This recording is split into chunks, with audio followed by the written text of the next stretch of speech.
കേരളമാകുന്ന പ്രദേശത്തിൻ്റെ ചരിത്ര വഴികളെ തേടുന്ന സന്ദർഭത്തിൽ നാം ഒട്ടനവധി കഥകളും എഴുത്തുകളും വാമൊഴികളും ഒക്കെ കേൾക്കുന്നുണ്ട്. എന്നാൽ കേരളത്തിൻ്റെ അതിപ്രാചീന ചരിത്രം മുതൽ ഇങ്ങോട്ട് പല രീതിയിൽ കേൾക്കുന്ന നിർണായകമായ ഒന്നാണ് മാമാങ്കം എന്നത്. കുട്ടികളായിരുന്നപ്പോൾ നാം കേട്ടിട്ടുള്ള അനവധി മാമാങ്ക കഥകൾ പഴയകാലത്തെ മനുഷ്യർ നമ്മോട് പറഞ്ഞതും എഴുത്തായും മറ്റുമൊക്കെ തലമുറകൾ മാറി വന്ന ചരിത്രങ്ങളാണ്. നമ്മുടെ നാട്ടിലെ പഴയകാലത്തെ പോർവീരന്മാരുടെ പരാക്രമവായ്പും നാടുവാഴികളുടെ ഭരണക്രമവും ജനതയെ ഒന്നായി ചേർത്തിരുന്ന അതിബൃഹത്തായ ഉത്സവമായിരുന്ന തലമുറകളെ സ്വാധീനിച്ചിരുന്ന മാമാങ്കവുമൊക്കെ ചരിത്രത്തിലെ അതിനിർണായകമായ ഘടകങ്ങളായി തുടരുന്നുമുണ്ട്.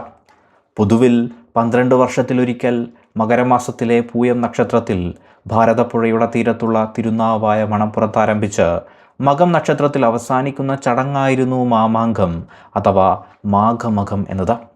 മാമാങ്കത്തിൻ്റെ പൊതുവിലുള്ള ആശയം ഇതാണ്.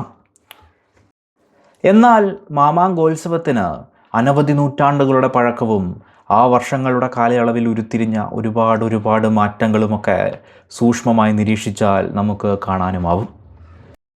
കേരളത്തിൻ്റെ അതിപ്രാചീന ചരിത്രവുമായി ബന്ധപ്പെട്ട് നിർണായകമായ രേഖപ്പെടുത്തലുകൾ തുലോം കുറവാണെങ്കിലും അത്തരമൊരു വിരളമായ രേഖപ്പെടുത്തലുകളിൽ പോലും മാമാങ്കത്തിൻ്റെ വഴികളെ നമുക്ക് കണ്ടെത്താനാവും എന്നതാണ് മാമാങ്കത്തിൻ്റെ ഒരു വലിയ പ്രത്യേകത. അതിൻ പ്രകാരം അവസാന കാലത്തെ സാമൂതിരിക്കാല മാമാങ്കം മുതൽ പെരുമാൾ കാല മാമാങ്കവും അതിനു മുന്നേയുള്ള കാലത്തും പ്രാചീന കാലത്തുമൊക്കെയുള്ള മാമാങ്കം വരെ ചരിത്രം നീണ്ടുപോകുന്നുണ്ട്. അതിൽ തന്നെ രേഖപ്പെടുത്തപ്പെട്ട ചരിത്രവും അല്ലാത്തതും ഐതിഹ്യവും ഒക്കെയായി മാമാങ്കത്തിൻ്റെ ചരിത്രകഥകൾ വലിയ വ്യാപ്തിയിലും നിലനിൽക്കുന്നു. അപ്രകാരം ഈ ഒരു ഭാഗത്തിലൂടെ മാമാങ്കത്തിൻ്റെ ചരിത്ര വഴികളെ പറ്റിയാണ് നിങ്ങൾക്ക് മുന്നിൽ പരിചയപ്പെടുത്തുന്നത്. ഏതൊരു സംസ്കാരത്തിൻ്റെയും ദേശത്തിൻ്റെയും ഒക്കെ ചരിത്രം പറയുന്ന സന്ദർഭത്തിലും അതിൻ്റെ തുടക്കം സംഭവിക്കുന്നത് അതിന് മാറ്റങ്ങൾ ഉണ്ടാക്കുന്ന മനുഷ്യരുടെ ചരിത്രം മുതലാണ്. ഇന്ത്യൻ മേഖലകളെ സംബന്ധിച്ചിടത്തോളം ഇന്ത്യയിലെ ആദിമ നിവാസികളെക്കുറിച്ചും പിന്നീടുണ്ടായ മാറ്റങ്ങളെക്കുറിച്ചുമൊക്കെ ഒട്ടനവധി രേഖപ്പെടുത്തലുകൾ കാണാം. അതിൽ നിർണായകമായ ഒന്നാണ് ആര്യന്മാരുടെ വരവും ഋഗ്വേദവുമൊക്കെ. ഉത്തര കേരളത്തിൽ ആര്യന്മാർ ആര്യവർത്തം എന്ന നിലയിൽ നിലയുറപ്പിച്ചപ്പോൾ ദക്ഷിണ മേഖലയിൽ ദ്രാവിഡ മേഖലകളും സൃഷ്ടിക്കപ്പെട്ടു. അതിലെ നിർണായകമായ മേഖലകളായിരുന്നു ചോള, ചേര, പാണ്ഡ്യ നാടുകൾ. അതിൽ സഹ്യപർവ്വതം മറ്റ് മേഖലകളിൽ നിന്ന് പൊതുവെ സംരക്ഷിച്ചു നിർത്തിയിരുന്ന മേഖലമായിരുന്നല്ലോ ചേര മേഖലയുടെ ഭാഗമായിട്ടുള്ള കേരളം എന്നത്. ഈ കേരളത്തിലും മനുഷ്യരുടെയും സംസ്കാരങ്ങളുടെയും ഒക്കെ സങ്കലനം സൃഷ്ടിക്കപ്പെട്ടിട്ടുണ്ട്. അതുമായി ബന്ധപ്പെട്ട ഒട്ടനവധി ഐതിഹ്യങ്ങളും കഥകളുമൊക്കെ നമുക്ക് കാണാനുമാവും. ഇവിടെ ഉണ്ടായ ആദിമ നിവാസികൾ എന്ന പോലെ തന്നെ മറ്റ് ദേശങ്ങളിൽ നിന്നും ഒട്ടനവധി ജനതകളും ഈ മേഖലകളിലേക്ക് എത്തുകയും നിർണായക ശക്തികളൊക്കെ ആവുകയുമുണ്ടായി. കേരളത്തിൻ്റെ അതിപ്രാചീന ചരിത്രം ഇപ്രകാരം രൂപപ്പെട്ടു തുടങ്ങുകയുണ്ടായി. പലതരം ജനവിഭാഗങ്ങളിലും ഒരു തലവൻ, അതിന് കീഴിൽ ഒരു സമിതി, തുടർന്ന് ജനത എന്ന രീതിയിലുള്ള ഭരണക്രമമായിരുന്നു കേരളത്തിൽ പൊതുവെ ഉണ്ടായിരുന്നത്. വനാന്തര മേഖലകളിൽ ജീവിക്കുന്ന ഗോത്ര മേഖലകളിലും ഈ ഒരു സിസ്റ്റം നമുക്ക് കണ്ടെത്താവുന്നതാണ്. ആയുധ ജോലികളിൽ ശക്തരായിരുന്ന നായന്മാർ എന്നത് കേരളത്തിലെ പ്രധാന മേഖലകളിലൊക്കെ ഭരണമേഖലയുടെ ചുക്കാൻ പിടിക്കാനും ആ ഒരു കാലഘട്ടത്തിൽ ആരംഭിച്ചു.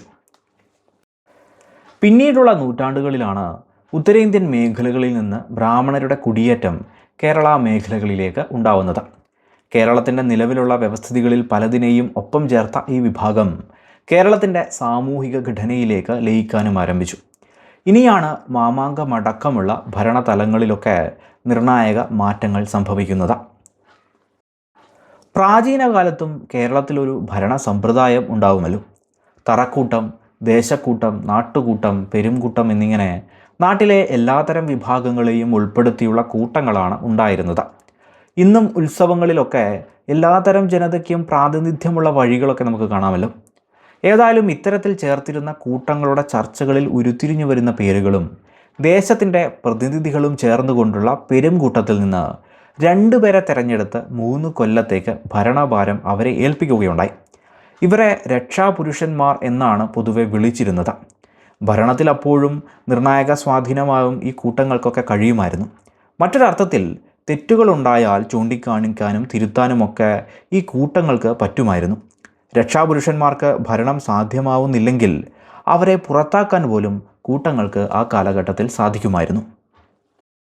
അത്തരത്തിൽ പ്രാചീന കാലത്തെ സംബന്ധിച്ചിടത്തോളം മികച്ച ഭരണരീതി ഉണ്ടായിരുന്ന ഇത്തരം ചെറിയ ഭരണമേഖലകളിൽ മികച്ച ഒരു അന്തരീക്ഷം സൃഷ്ടിക്കപ്പെടുകയും നാട് പൊതുവിൽ വികസിക്കുകയും ഉണ്ടായി. ഈ ഒരു കാലത്ത് കേരളത്തിൻ്റെ മേഖലയിലെത്തിയ പൂജകളും മറ്റും ചെയ്തിരുന്ന ബ്രാഹ്മണ ജനത ദൈവികമായ ബന്ധമുള്ള ജനതയായും ആത്മീയമായ കാര്യങ്ങളിൽ അത്രമേൽ അറിവുള്ളവരെന്നും പൊതുജനങ്ങളിൽ വിശ്വാസം സൃഷ്ടിക്കപ്പെട്ടതോടെ സാമൂഹ്യ മേഖലകളിൽ പുരോഹിത പദവി നേടാനും ദൈവിക കാര്യങ്ങളുടെ നായകരായുമൊക്കെ മാറ്റപ്പെടുകയുണ്ടായി. അവർക്ക് ഭരണമേഖലകളിൽ നിന്ന് അതിൻ്റേതായ രീതിയിൽ സമ്പത്തും മറ്റുമൊക്കെ നൽകപ്പെട്ടു. ചുരുക്കിയാൽ എത്തിച്ചേർന്ന ബ്രാഹ്മണ ജനത സാമൂഹിക മേഖലകളിൽ ഉയർന്ന പദവിയിൽ ലയിക്കുകയുണ്ടായി. ക്രമേണ രക്ഷാപുരുഷന്മാരെ തിരഞ്ഞെടുക്കുന്ന പ്രക്രിയയിലും ബ്രാഹ്മണർക്ക് അവകാശം കിട്ടുകയുണ്ടായി.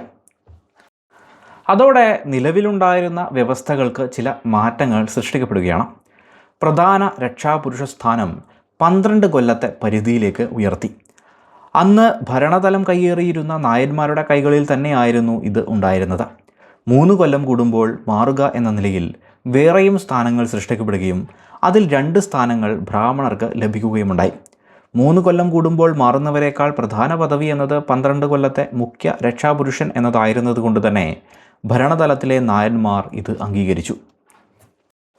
3 കൊല്ലം കൂടുമ്പോൾ ഭരണസ്ഥാനം ഒഴിയുന്നവർക്ക് പ്രത്യേക പദവികളും സമ്പത്തുമൊക്കെ വന്നു ചേരുകയുമുണ്ടായി. ഏതായാലും കേരളത്തിൻ്റെ സാമൂഹിക മേഖലയിൽ 12 വർഷത്തെ ഭരണമെന്ന നിലയിലും രക്ഷാപുരുഷൻ എന്ന നിലയിലും ഒരു മാറ്റം സംഭവിക്കുകയാണ്. ഇത്തരമൊരു മാറ്റം അല്ലെങ്കിൽ തീരുമാനം ആദ്യം സംഭവിക്കുന്നത് പഴയകാലത്തെ കൊടുങ്ങല്ലൂരിനടുത്തുള്ള തൃക്കണാമതിലകത്ത് വച്ചായിരുന്നു. പിന്നീടാണ് അത് മാമാങ്കം നടന്നിരുന്ന തിരുനാവായയിലേക്ക് മാറ്റുന്നത്. കാലമാവുമ്പോൾ തിരുനാവായ മണപ്പുറത്ത് വലിയ നാട്ടുകൂട്ടം വിളിച്ചു ചേർക്കാൻ ആരംഭിച്ചതോടെ 12 വർഷത്തിലൊരിക്കൽ നടക്കുന്ന ചടങ്ങിൻ്റെ സ്ഥാനമെന്നത് തിരുനാവായ ആയി മാറി. നായന്മാർക്കുണ്ടായിരുന്ന തറകളും അവയോടനുബന്ധിച്ചുള്ള ദേവതകളും വലിയ ആരാധനാ മേഖലകളായി മാറി തുടങ്ങി. ബ്രാഹ്മണ മേഖലയ്ക്ക് അവരുടേതായ നിലയിലുള്ള അമ്പലങ്ങളും മറ്റുമൊക്കെ സൃഷ്ടിക്കപ്പെട്ടു. ആയുധവിദ്യ അഭ്യസിക്കാതിരുന്ന ബ്രാഹ്മണ മേഖല ഭരണസ്ഥാനങ്ങളിലെത്തിയതോടെ പയറ്റുമുറ പഠിക്കണമെന്ന നിലയും വന്നു. അതിലേക്ക് വന്ന 12 കുടുംബക്കാരാണ് ചാത്തിര നമ്പികൾ എന്ന പേരിൽ അറിയപ്പെട്ടത്. ഇടപ്പള്ളി നമ്പ്യാതിരി, വെങ്ങനാട്ട് നമ്പ്യാതിരി പോലുള്ള 12 കുടുംബക്കാരായിരുന്നു ഇവർ. ഇത്തരത്തിൽ നടന്നിരുന്ന ഭരണകാലത്തെയാണ് തളിയാതിരി ഭരണകാലമെന്ന് പൊതുവിൽ പറയുന്നത്. പ്രാചീന കാലത്ത് കേരള ചരിത്രം നിർണായകമായി നിലനിൽക്കുന്ന കൊടുങ്ങല്ലൂരിൻ്റെ ഭരണവഴികളിൽ തളിയാതിരിമാർ നിർണായകമായി നിലകൊണ്ടത് കാണാവുന്നതാണ്. ഭരണസ്ഥാനത്ത് ജനപ്രതിനിധികൾ പലരും ഉണ്ടായിരുന്നെങ്കിലും അവരൊക്കെ തന്നെയും തളിയാതിരിമാർ പറയുന്നത് കേൾക്കാനും ചെയ്യാനുമൊക്കെ രക്ഷാപുരുഷന്മാർ ഉൾപ്പെടെ തയ്യാറാകേണ്ടിയും വന്നു. ഘട്ടം ഘട്ടമായി ബ്രാഹ്മണ മുന്നേറ്റത്തിൻ്റെ അടയാളങ്ങൾ കൂടിയായിരുന്നു ഇവയൊക്കെ. അവർ സ്ഥാപിച്ച ക്ഷേത്രങ്ങളിൽ വൻതോതിലുള്ള സമ്പത്ത് കാലഘട്ടത്തിൽ സൃഷ്ടിക്കപ്പെടുകയുണ്ടായി. പണ്ടാരവകയായി പിടിച്ചെടുക്കുന്നവ, മറ്റു രീതിയിൽ വന്നു ചേരുന്നവ, പ്രാർത്ഥന വക തുടങ്ങി പല രീതിയിൽ. അതുപോലെ ഗ്രാമക്ഷേത്രം, ദേശക്ഷേത്രം, ഗൃഹക്ഷേത്രം എന്നിങ്ങനെ ക്ഷേത്രങ്ങൾ തരംതിരിക്കപ്പെട്ടിരുന്നെങ്കിലും ഇവയിലൊക്കെ തന്നെയും ബ്രാഹ്മണർക്ക് പ്രത്യേകമായ അവകാശവും മേധാവിത്വവും ഒക്കെ ഉണ്ടായിരുന്നു. വിദ്യാഭ്യാസപരമായ മേഖലയിലും ദൈവികമായ മേഖലയിലുമെല്ലാം മുന്നേറിയിട്ടുള്ള ബ്രാഹ്മണർ ക്ഷേത്രങ്ങളിലെ ശാന്തിക്കാരനും ഉടമസ്ഥനുമാവുകയാൽ കൂടുതൽ പ്രാധാന്യം പൊതുവിൽ അവർക്ക് വന്നു ചേരുകയുണ്ടായി. വിവാഹ വഴികളിലും ബ്രാഹ്മണർക്ക് വ്യത്യാസങ്ങളും പ്രാധാന്യവുമൊക്കെ ഉണ്ടായിരുന്നു. രാജാക്കന്മാർ, ഇടപ്രഭുക്കന്മാർ മുതലായ എല്ലാ ഉയർന്ന കുടുംബങ്ങളിൽ നിന്നുമൊക്കെ അവർക്ക് കല്യാണം കഴിക്കാൻ സാധിച്ചിരുന്നു. മറ്റു വർണ്ണങ്ങളിൽ നിന്നും അവർക്ക് വിവാഹം ചെയ്യാമായിരുന്നു. അതിലൂടെയും അവരുടെ ആധിപത്യവും സമ്പത്തുമൊക്കെ വർദ്ധിക്കുകയുണ്ടായി. ഈശ്വരാധീനം ഉള്ളവരെന്ന വിശ്വാസം വർദ്ധിച്ചതിനെ തുടർന്ന് ഏത് കാര്യത്തിനും ഇവർ വേണമെന്ന നിലയും വന്നു. അതിൻ്റേതായ നിലയിൽ സാമൂഹികമായ വലിയ മാറ്റങ്ങളും ഈ ജനതയ്ക്കിടയിൽ സംഭവിച്ചു തുടങ്ങി. ചുരുക്കിയാൽ ക്രമേണ ബ്രാഹ്മണർ എല്ലാ ജാതിക്കാരിലും വെച്ച് ഏറ്റവും യോഗ്യത തികഞ്ഞ ആളാണെന്ന നില കേരളത്തിൽ അംഗീകരിക്കപ്പെട്ടു. തളിയാതിരിമാരുടെ ചോദ്യം ചെയ്യാനാവാത്ത ശക്തിയുടെ കാരണവും ഇതായിരുന്നു. കേരളത്തിനെ പറ്റിയുള്ള ചരിത്ര നിരീക്ഷണങ്ങളിൽ എടുത്തു പറയുന്ന മറ്റൊന്നാണ് പടയാളികൾ എന്നത്.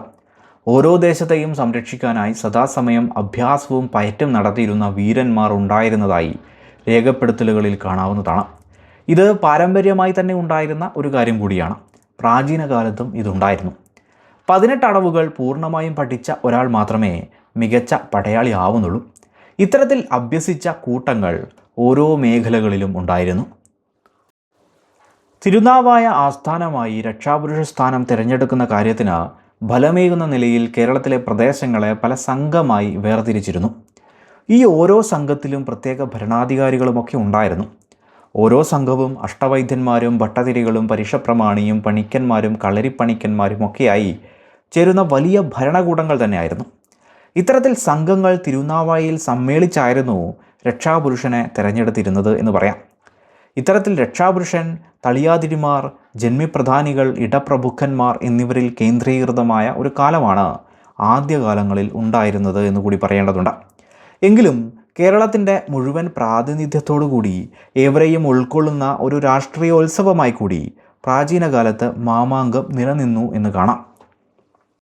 ബ്രാഹ്മണ മേധാവിത്വ കാലങ്ങളിൽ കുംഭമാസത്തിലെ കർക്കിടക വ്യാഴം ഒത്തുചേരുന്ന ശുഭസമയത്ത് തിരുനാവായ മണപ്പുറത്ത് 12 കൊല്ലത്തിലൊരിക്കൽ പെരുങ്കൂട്ടം ഒത്തുചേർന്ന് രക്ഷാപുരുഷനെ തിരഞ്ഞെടുക്കുന്ന ചടങ്ങ് നടത്തുകയും ശുഭമുഹൂർത്തത്തിലെ പുണ്യതീർത്ഥമെടുത്ത് തിരഞ്ഞെടുത്ത രക്ഷാപുരുഷനെ അഭിഷേകം നടത്തുകയും ചെയ്യും.